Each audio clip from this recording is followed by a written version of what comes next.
লোকে কি ভাবলো আর লোকে কি করলো তা ভেবে কখনো কিছু করো না। কারণ মনে রাখো, জীবনটা তোমার, কোনো লোকের না। আসসালামু আলাইকুম, সবাই কেমন আছেন? আশা করি ভালো আছেন।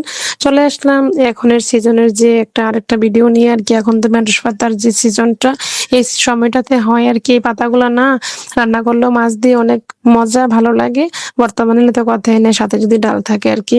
তো ভাবলাম আজকে ভর্তা বানাবো আর ডাল রান্না করব। তো দেখলাম যে পাতা তো নাই, বাসার মধ্যে তো সবসময় থাকে না।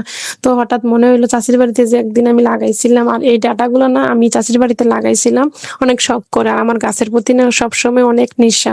যখনই গাছ দেখি কিনে ফেলি, যখনই কোনো ফাঁকা জায়গা দেখি না, আমি গাছ নিজের হাতে চেষ্টা করি লাগানোর জন্য, না হয় কাউকে বলি। যদি সাধ্য থাকে মানে বাজার থেকে এনে লাগানোর জন্য আমি নিজে লাগাই আরকি। অনেক বেশি ভালো লাগলো। আর হঠাৎ চাচির বাড়িতে আসলাম। আসার পরে দেখি গাছগুলো এত বেশি ভালো লাগছে। আর অনেকদিন চাচির বাড়িতে আমার আসা হয় না, প্রায় ১ থেকে ১.৫ মাসের মতো। এর মধ্যে গাছগুলো অনেক বেশি বড় হইছে। চাচি আর ২ দিন বলছিল আনার জন্য। তো আমি বলছি যে, "আচ্ছা আমি আনবো, যদি আমার প্রয়োজন লাগে আপনারা খান।"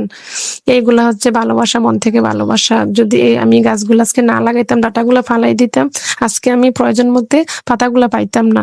তো না ফালাই আমি খোসা দিয়ে লাগাই রাখলাম। এমনিতে মাশাআল্লাহ টিপটিপ বৃষ্টি পড়ছিল কয়েকদিন, তো গাছগুলা হইলো।